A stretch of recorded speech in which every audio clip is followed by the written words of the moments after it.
بالله من الشيطان الرجيم.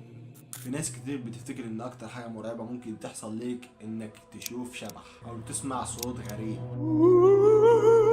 لكن الحقيقة في حاجات بتحصل في البيوت محدش يقدر يفسرها ولا حتى يفهم ليه اختارت الشخص ده بالذات. النهارده احكي لكم قصة كل اللي شاركوا فيها رافضين يرجعوا المكان ده تاني، حكاية البيت اللي اتحول من ملجأ لمجرد كابوس. والكابوس ده مش اي كابوس، ده الكابوس اللي تسبب في اختفاء ابن قدام ابوه. في لحظة اختفائه دي ما سابش اي اثر ليه.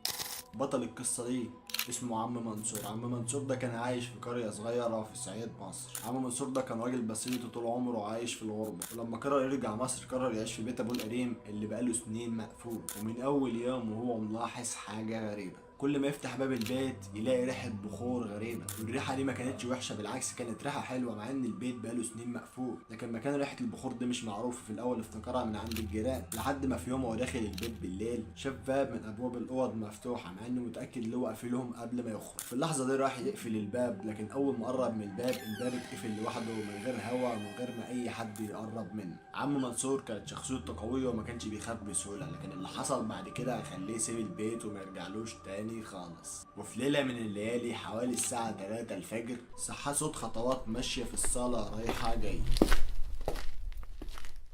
قام عم منصور بهدوء يفتح الباب. لما فتح الباب ملقاش اي حاجه، لكن كان في صوت خطوات كأن في شخص كان واقف ورا الباب رايح جاي. في اللحظه دي سمع صوت حد بينادي عليه من اخر الممر. الصوت ما كانش عالي لكن واضح جدا، وواضح انه صوت ست.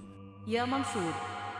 مع انه كان عايش في البيت لوحده ومفيش حد معاه. اللحظه دي اتجمد في مكانه لحد ما النور في الصاله بدأ يقيد ويطفي. وبعدين شاف في اخر ممر بتاع الصاله خيال ست واقفه ما بتتحركش وشعرها نازل على وشها. عم منصور في اللحظه دي جر رجليه وجري على اوضته وقعد في الاوضه لحد الفجر. عم منصور في تاني يوم قرر يجيب ابنه شريف يقعد معاه كام يوم ويساعده في ترتيبات البيت. شريف كان شاب جريء وما بيخافش، وكان في اوائل العشرينات وما بيصدقش الحاجات دي خالص. وفي اول ليله قال لابوه: يا حاج منصور البيت عادي وما فيهوش اي حاجه غريبه. لكن تاني ليله سمع ابوه صوت صرخه عليه. جرى بسرعه على اوضه شريف، ولما دخل اوضه شريف اتفاجئ ولقى شريف واقف قدام حيطه ثابت ما بيتحركش، وما كانش قادر يتحرك وعينه كانت مفتوحه على الاخر. والحيطه دي كان متعلق عليها صوره ست، وصوره الست دي نفس الصورة اللي شافها عم منصور في الصالة. في اللحظة دي شريف اتكلم بصوت مقطع وقال: يا بابا الست اللي في الصورة دي أنا شفتها وكانت لسه واقفة جنبي من شوية وكانت عمالة تبص عليا. فعم منصور قرر يمشي من البيت فورا، لكن قبل ما يخرج سمع نفس